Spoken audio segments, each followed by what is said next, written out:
You know, sleazy. These children are giving me like this monumental erection, you know, and the blood is flowing, you know, like through my uncircumcised penis. I'm wondering, you know, are these children really going to be animated, you know, enough later on for my shoot, you know, even? You know? Don't worry, Fritz. Once I add my special sugar-free substitute, these kids are going to be climbing the wall. Super, really super, sleazy. Okay, guys.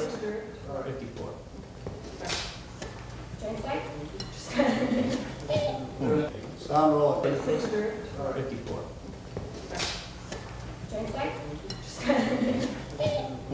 Sound roll. You know, children, you know, this is really a special moment for us. We've got to pretend this is the best thing we've ever had in our mouths, better than even, you know, perhaps sucking off the family dog even, you know. It's really super what we have here. So I think, you know, Leonard, you know, maybe, you know, big smiles, children, you know, wipe that, you know, thing off your face. And we go here. Leonard, should we prepare to roll? Should we? Yes, we should prepare. Okay, now, kids, we're rolling now.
Guess who's back? It's Kamish, back here with another draft preview. This time it's one of my rivals, Luke, and Too Good for a Name. A guy who's entering his third year in the LOC. A guy I played fantasy with in other leagues previous. A guy that last year finished 10th place. Career record of 16-10 over the 2 years. His best finish obviously was 2016, where he finished 3rd place. He took a team from last to 3rd, but obviously last year regressed a little. Career 1-1 in the playoffs. That one loss in the playoffs, I'm happy to say, was me beating him in the semifinals. Looking at his schedule, obviously, looks like this will probably be the last year you're in my division, Luke, but I got you week 4. I can't wait to take you down.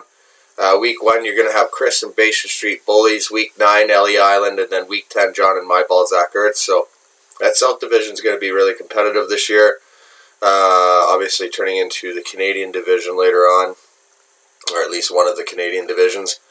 Looking at Luke's keepers, he's got Tom Terrific, 3rd best quarterback in fantasy last year, but a guy who is aging. You also have to wonder how he'll do with some weapons gone. Le'Veon Bell, 2nd best, but here's a guy that might not even play.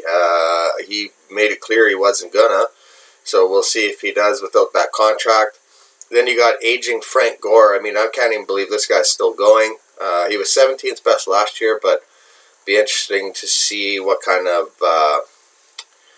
time he'll get in Miami. And then you got T.Y. Hilton, who was 24th last year, a bit of a down year without luck. And then Will Fuller at 56th best at wide receiver, but a guy obviously that was hurt, who is obviously playing second fiddle to DeAndre Hopkins in Houston there.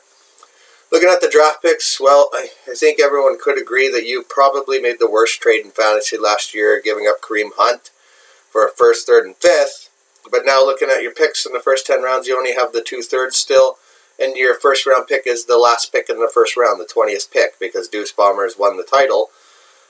Thanks in large part to Kareem Hunt really getting it done for him. So I guess you could say you gave Deuce the assist in the championship win this year, Luke. So if you want to give yourself props on that. And then rounds 11 to 20, you got 11 picks, you got 2 12ths, and then rounds 21 to 30, you got 9 picks. So the outlook for Luke looks like this. I think the South Division is going to be tough this year. I don't really like Brady and Bell are obviously going to be really good, but Brady's obviously getting old, and Bell's obviously not too happy.